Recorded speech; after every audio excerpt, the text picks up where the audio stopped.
You know it's a good day when Tesla pushes an over-the-air update for your car, bro. What a time to be alive.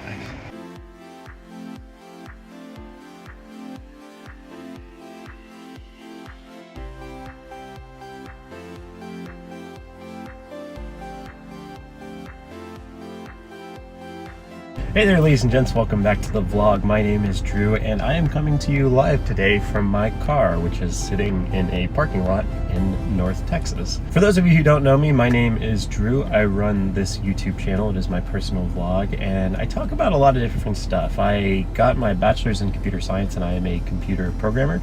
So a lot of my videos are centered around helping computer science students and young programmers get kind of ready to either go through a computer science program in college or try and make their way through it, because it's no easy task. And I also talk a lot about mental health as well, because I've had some struggles with mental health in the past and I felt it was really cool to share my story, and so I try and help out that community as much as well. Now, a little bit of history on the vlog. It started as kind of a project for me in college, just to kind of document my life and kind of reach a larger audience and just kind of be social and try and help as many people as I can through the medium of YouTube or video sharing. And this wasn't the only project that I was working on in college. In fact, I've had a couple different little programming side gigs, and for those of you who have been watching for a while, you know that I've been off the radar for probably a couple months now, and I usually take some long hiatuses, and I'm so elated to finally explain why I have to go off the grid every once in a while. And that is because I started my own company. And yeah, being a startup CEO or being a startup programmer or engineer, it is a lot of work. Sometimes I would be pulling like 10-12 hour days of just straight programming, debugging, testing, whatever I needed to do to get the product rolling. And so that's why I've had to kind of go off the grid, because I just really needed to focus on getting the company up and running. But thankfully we are, and your next natural question may be, well, what's the name of your company and what do they do? Well, it's hard to see because my polo is, I can do that. Mechanics Code Works. We're based here out of North Texas, particularly the McKinney area, which is about 30 minutes north of Dallas, for those of you who may not have been in North Texas. But we are like I said, a small software startup. We have a couple different apps in the work, but our biggest one right now is Food for Group. And Food for Group is a digital ordering and online food service platform. And what our goal with Food for Group is basically to digitize the whole farm to fork movement. So if you're not familiar with farm to fork is basically taking local ingredients sourced by local farmers and taking those fresh and organic ingredients and then cooking them into delicious dishes and then serving them to your customers who are also local. So we have a lot of focus on local business, and our platform does a lot more than some of our competitors. And we're all focused on local business, which is really cool because local business is where it's at, and we want to put them kind of at the center of the digital food transformation that we're trying to start. So that's a short pitch. If you want to check out Food for Group, head over to foodforgroup.com. But getting back to the purpose of this video, I really wanted to start a vlog or kind of another series where I document what it's like to be a startup engineer or a startup CEO. I think one of the most brilliant things we can do as human beings is to take some of the suffering or take some of the things or the hardships that we've gone through and give that experience to somebody else so that they don't have to go through those same hardships. And trust me, starting a company is not easy. It's a lot of fun. Believe me, it's amazing to start your own company and work for yourself and everything like that, but it is a lot of pressure and a lot of hard work. And I just wanted to share that with you guys and document through these videos, kind of going from, this is one of our first days marketing our product or selling our product. In fact, I'm literally heading to a food festival, which you'll see here in a second. We're hoping to get a couple meetings. But literally going from kind of day one, you have your product and you're ready to sell it, to IPOing or selling your company, cashing out, and kind of living the startup dream, going from just a fledgling company to like Fortune 500, or, you know, cashing that big check when you finally sell your idea.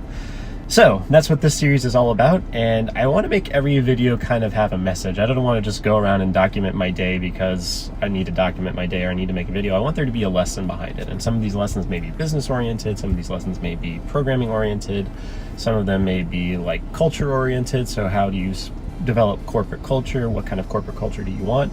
Pretty much anything under the sun. Anything that I'm dealing with in my daily life, with this company, I want to be able to make a video about that and kind of go through my thought process and give you guys some ideas. Today's message is going to be all around if and why you should start your own company, or what separates a startup engineer, somebody who starts their own company, from a traditional software engineer or somebody who works within a well-established company.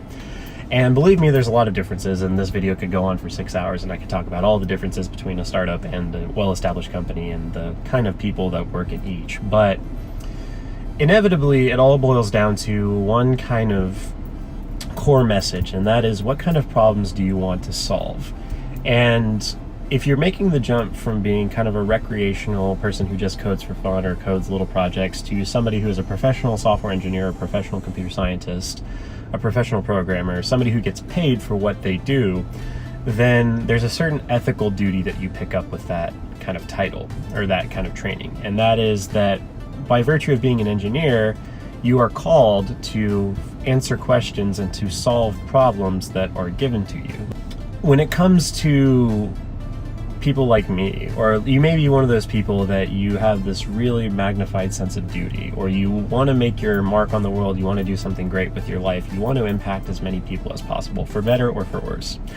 And if you're kind of like that person, or you have that kind of mentality, if you're in that headspace, you'll notice that you're probably really good at seeing problems or finding problems in the world, but you may or may not have solutions for it yet. So if you're like that, and you kind of have an eye for finding problems and maybe thinking abstractly about solutions and how you could possibly address those problems, then you're on the right path.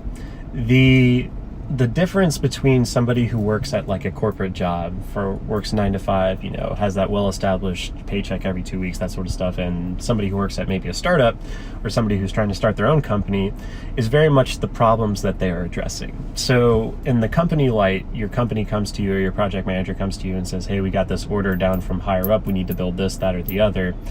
And for a lot of people, that's fulfilling, because a lot of people, they feel part of the greater whole, they feel part of the greater mission of the company that they're at, and that's good for them. They like that structure. But if you're one of those people that, finds problems and has maybe abstract solutions to those problems, and your problem is big enough, then you may be one of those people that says, hey, this is worth a shot, or I should maybe try and pursue this on my own. And realize if you take that step, you are going to leave a lot of structure behind. Because like I said, a corporate job, 9 to 5, you've got a nice check that comes through every 2 weeks, that sort of stuff. All of that structure, all of that security kind of goes out the window for at least a couple years when you start a company, because you have to develop your product, you have to test your product, you have to get it in front of people, you have to go through beta, all this other stuff. And you may not see a payoff for that idea or a payoff for that solution that you're devising for a couple of years. And startup engineers and people who start companies are just insane enough to realize the risks that come with that, but still say that my answer to this problem, or my solution to this challenge, is worth that time and that sacrifice. Would I recommend it for everybody? Certainly not. Some people, like I said, like that security and like that structure, and that's fine. It all depends, and you need to kind of do some inventory with yourself and say, okay, is the idea that I want to pursue worth me cutting back on my expenses every couple months, or not living as lavish a lifestyle as I would with a steady paycheck, in order to maybe have a shot at owning a company and working for myself and working on projects that I want to work on. And that was what really did it for me. I really couldn't stand the idea of working for somebody else, having all of my hours and all of my work be cashed in by somebody else further up the tree. I figure that if I'm working hard, that work should directly benefit me, more so than just a cash check every couple weeks and some benefits and some stock.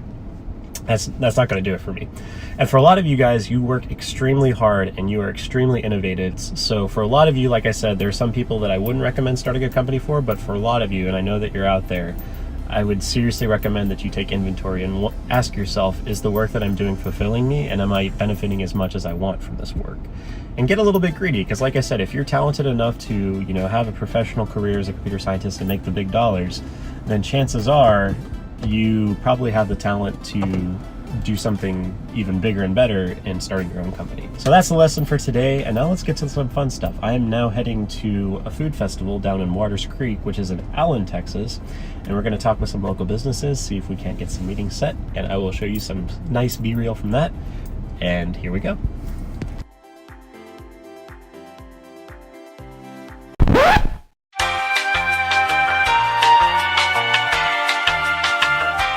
Alrighty, here we are back in familiar territory. I hope you guys enjoyed that B-roll. I didn't get a whole lot because I was kind of in the zone trying to get the word out about Food for Group to some of the local vendors that were at this festival. But on the moments that I didn't totally blank and remember that I still had a video to shoot as well as doing all this other stuff, I got a little bit of B-reel for you guys. So hope you guys enjoyed it, however minimal it may be. And as you can see, I've done some renovations. I have updated my desk. I don't think I've ever done a full room tour, like setup tour, so maybe I'll have to do one of those once I get all of this cleaned up because my desk is kind of a mess right now. But that's neither here nor there. Actually, it's both here and both there because that's what I was just talking about, but I digress. Anyway, I just have to give a shout out. Like, one of my favorite esports teams right now is 100 Thieves, and the support for the 100 Thieves League team is a guy named Afromoo. And Afromoo got his claim to fame when he made this little clip. What the support is so easy, bro. What the support is so easy, dude. Software sales is pretty much the exact same, or at least startup sales, and I'm sure I'm going to do a video about sales and how to sell your software or whatever you're working on as a startup later down the road, because I have a lot of thoughts about that, and it can be really, really easy, or it can be really, really difficult. It all depends on your attitude and what you're trying to sell and how you choose to sell it, I guess you can say. But that's another video, and we'll close out in the original way and the well-known way for most of my videos, and that is by me saying, always remember that you are wanted, you are loved, and you are appreciated. You have a special talent that nobody else has, and the world is waiting on you to bring it out.